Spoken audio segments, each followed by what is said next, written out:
ನಂಜನಗೂಡು ತಾಲೂಕು ಉಸ್ಕೂರು ಗ್ರಾಮದ ಗ್ರಾಮಸ್ಥರು ನಾವು 16 ವರ್ಷದಿಂದ ನಾವು ನಿರಂತರವಾಗಿ ಹೋರಾಟ ಮಾಡ್ಕೊಂಡು ಬಂದಿದ್ದೀವಿ. ಈಗ ಸಂದೇಶ್ ಅಣ್ಣವ್ರು ಬಂದು ನಮಗೆ ನ್ಯಾಯ ದೊರಕಿಸ್ಕೊಟ್ಟಿದ್ದಾರೆ.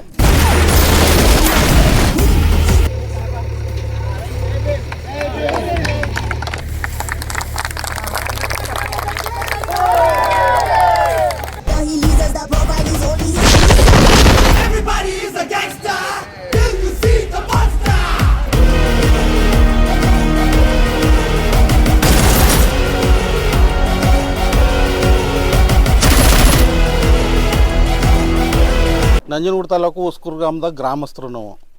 ಇಲ್ಲಿ ನಮ್ಮ ಗ್ರಾಮಸ್ಥರು ಒಂದು ಅಂಬೇಡ್ಕರ್ ಸಂಘದ ಜಾಗವಾಗಿ ಭಾಳ ಹೋರಾಟವನ್ನು 15 ವರ್ಷದಿಂದ ಭಾಳ ನೋವಿಂದ ಅನುಭವಿಸ್ತಾ ಇದ್ದಾರೆ. ವಿ ಶ್ರೀನಿವಾಸ ಪ್ರಸಾದ್ರವರು ಸಂಸದ ಕಂದಾಯ ಸಚಿವರಾಗಿದ್ದರು. ಅವ್ರನ್ನ ಕೇಳ್ಕೊಂಡಾಗ ಒಂದು ಸರಿ ಯಾವ್ದಾದ್ರು ಸರ್ಕಾರಿ ಜಾಗನ ಗುರುತು ಮಾಡಿಕೊಡಿ, ನಾವು ಒಂದು ಭವನ ಕಟ್ಕೊಡ್ತೀವಿ ಅಂತಂತ ನಮ್ಗೆ ಹೇಳಿದ್ರು. ಆಗ ನಾವೇನು ಮಾಡಿದ್ನು, ಗ್ರಾಮ ಠಾಣೆದೊಂದು ಜಾಗನ ಗುರುತು ಮಾಡಿದ್ನು.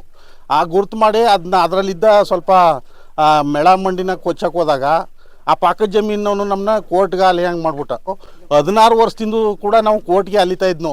ಇದುವರೆಗೂ ಒಂದು ಕೆಲಸ ಮಾಡೋಕ್ಕೆ, ಒಂದು ಮೇಳ ತರೋಕ್ಕೆ ಅವಕಾಶ ಕೊಟ್ಟಿರಲಿಲ್ಲ ಅವನು.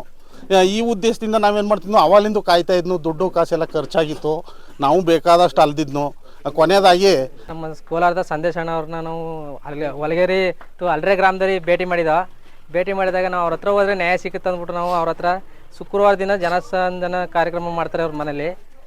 ಅಲ್ಲಿಗೆ ಹೋಗಿ ನಾವು ಭೇಟಿ ಮಾಡಿ ನಮ್ಮ ಸಂದೇಶ್ ಅಣ್ಣವ್ರ ಬಗ್ಗೆ ನಾವು ತಿಳ್ಕೊಂಡಿದ್ನು. ಸಂದೇಶ್ ಅಣ್ಣವರು ಈ ಅಲ್ರೆ ಕೇಸ್ಗಾಗಿ ಬತ್ತಿದ್ರು. ಆ ಉದ್ದೇಶವಾಗಿ ನಾವು ನೋಡಿದಾಗ ನಮಗೆಲ್ಲ ನಮ್ಮ ಗ್ರಾಮದವರೆಲ್ಲ ಸೇರಿ ಕೋಲಾರದಲ್ಲಿ ಸಿಗ್ತಾರೆ ಅವರು ಅಂತ ಹೇಳಿದ್ರು. ಕೋಲಾರಕ್ಕೆ ಹೋದ್ನು ನಾವು ಮುಖ್ಯಸ್ಥರಲ್ರಿ. ಹೋಗಿ ಅವರು ಜನಸ್ಪಂದನ ಕಾರ್ಯಕ್ರಮ ಪ್ರತಿ ಶುಕ್ರವಾರ ಇರ್ತಾರೆ. ಅಲ್ಲಿ ಹೋದಾಗ ಅವರು ನಮ್ಮನ್ನ ಸ್ಪಂದಿಸಿದ್ರು. ಆಗ ಏನು ಸಮಸ್ಯೆ ಆಗಿದೆ ಅಂತ ಕೇಳಿದ್ರು, ನಮ್ಮ ದಾಖಲಾತಿಗಳನ್ನ ಕೇಳಿದ್ರು. ಇದನ್ನ ನಾನು ಸರಿಪಡಿಸ್ಕೊಡ್ತೀನಿ ಹೋಗಿ ಅಂತಂದ್ಬಿಟ್ಟು ಮಾತು ಕೊಟ್ಟರು. ಅದರಂತೆ ಇವತ್ತು ಬಂದು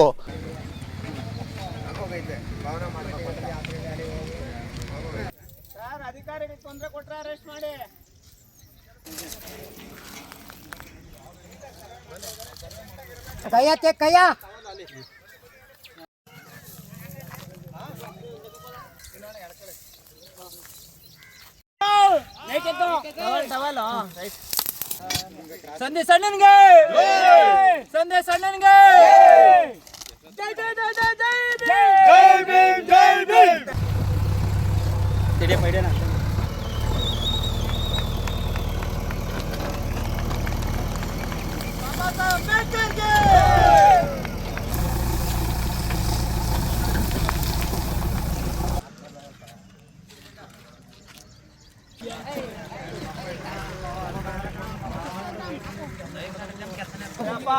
ಗಾಬರಿ ಪಡಬೇಡ್ರಿ, ಟೆನ್ಷನ್ ತಗೊಂಡ್ಬೇಡ್ರಿ. ನಾನೇನು ಹೇಳಿದ್ರೆ ಅಷ್ಟು ಮಾತ್ರ. ಆಯ್ತು ಸಣ್ಣ ಹಿಂದಕ್ಕೆ ಬರ್ರಿ.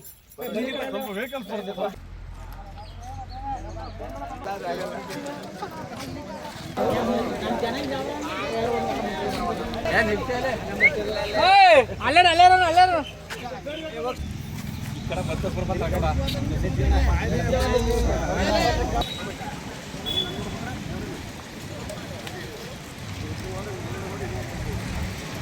ನಿಂತ್ರೆ ಇನ್ನೂ